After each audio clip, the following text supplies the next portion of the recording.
supposed to make it this far. Born and raised in a small apartment in Chicago's South Side, his world was defined by cracked concrete courts and the sound of sneakers squeaking on playground asphalt.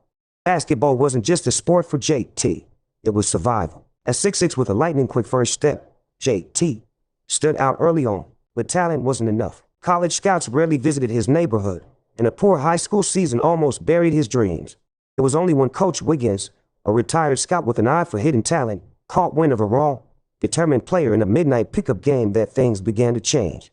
Coach Wiggins saw the hunger in JT's game. "You don't just want this," the coach said one night after practice. "You need it." Under Wiggins' mentorship, JT honed his skills. His jumper improved, his defense became tenacious, and his court vision turned deadly. By his senior year, JT had led his underdog high school team to an unlikely state championship.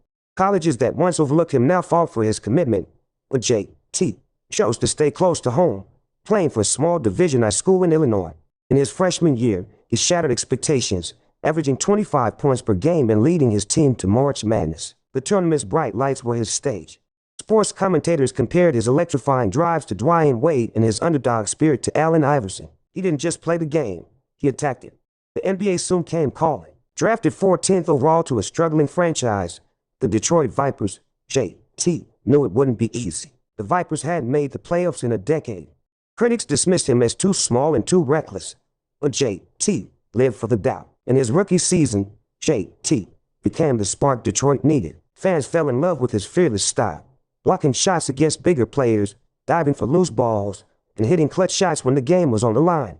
By year 2, he was an all-star, carrying Detroit to their first playoff appearance in years. But JT's defining moment came in Game 7 of the Eastern Conference Finals.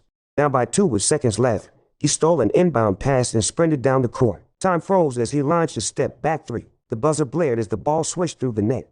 Detroit erupted. JT collapsed to the floor, tears in his eyes. They would lose in the finals that year, but JT had become more than a player. He was a symbol of resilience. Kids in his old neighborhood wore his number 23 proudly. He wasn't just JT Thompson anymore. He was the asterisk kid who made it, the reminder that no dream was too big and no court too small.